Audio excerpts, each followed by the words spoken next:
दिल से जो बात निकलती है असर रखती है, दिल से जो बात निकलती है असर रखती है, पर नहीं ताकत परवास मगर रखती है। मौसूफ स्टेज पर। अस्सलामु अलैकुम वरहमतुल्लाहि वबरकातुहू।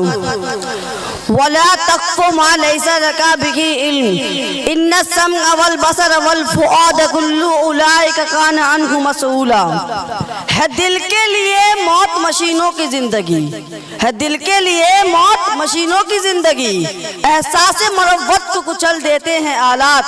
मोहतरम हजरात, इंसान इस दुनिया में बहुत सी ज़रूरियात के साथ पैदा हुआ है। वो अपनी तमाम ज़रूरियात अपने आप पूरी नहीं कर सकता। उसे अपनी ख्वाहिश, अपनी ज़रूरत और अपना मुद्दा दूसरों तक पहुंचाना पड़ता है। पहुंचाने के अमल को इबलाग कहते हैं। इबलाग के लिए इंसान को दो कुदरती ज़राए मुहैया किए गए हैं। एक ज़बान जिसके जरिए आप करीब के लोगों तक अपनी बात पहुंचा सकते हैं, दूसरी कलम जिसके जरिए आप कोई बात लिख सकते हैं और इसे किसी जरिए से दूसरों तक पहुंचा सकते हैं। इबलाग के दो ज़राए शुरू से इस्तेमाल होते रहे हैं। कायनात में तरक्की का अमल जारी है। हर सुबह जब तुलू होती है तो अपने जलों में तरक्की का एक नया पैगाम लेकर आती है, और हर शब जब कायनात की फिजा पर छाती है तो एक नई हकीकत से पर्दा उठाने का मुद्दा सुनाती है। तरक्की का ये सफर जैसे जिंदगी के दो शोबों में जारी है, इसी तरह ज़राए इबलाग के मैदान में भी पूरी कुव्वत और तेजगामी के साथ जारी व सारी है। बल्कि टेक्नोलॉजी की तरक्की दो शोबाए जिंदगी के मुकाबले में ज्यादा तेज है।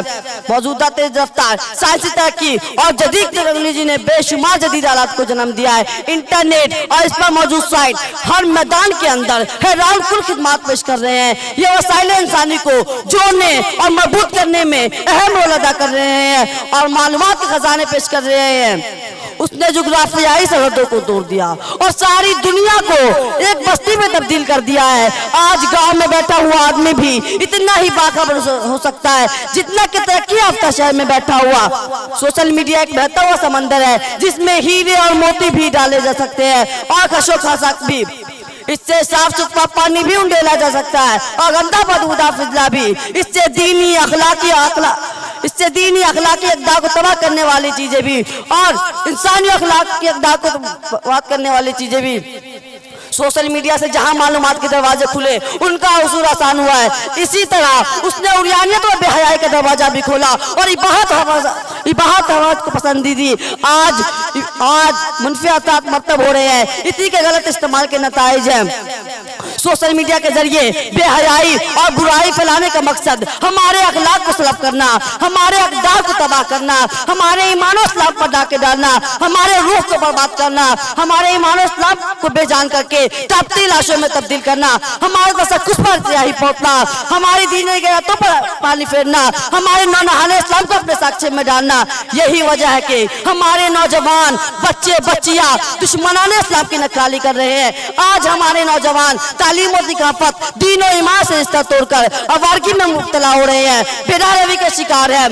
जरूरत इस बात की है कि सोशल मीडिया के अच्छे मकासद का इस्तेमाल किया जाए और इसकी मज़रूरतों से नई नस्ल को बचाया जाए, और वालिदैन और हर फर्द मुस्लिम जिन पर छोटों की तरबियत निकालने की जिम्मेदारी है वह इन जदीद हालात के अपने मातहतों को आगाह करे और इस पर गाबी निकाल रखे और इसको इस्लामी तालीमात और दीनी मालूमात से आरास्ता करे। इस हदीस शरीफ को सामने रखते हुए हम अपनी औलाद की सही तरबियत की जिम्मेदारी समझे, जिनमें शाद नबवी है।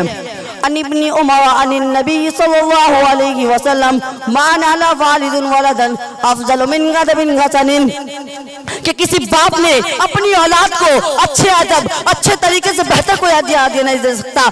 अल्लाह रब्बुल इज्जत से दुआ है कि अल्लाह पाक हम लोगों को अपने औलाद की सही तरबियत की तौफीक अता फरमाए। व आखिर दावाना अल्हम्दुलिल्लाहि रब्बिल आलमीन।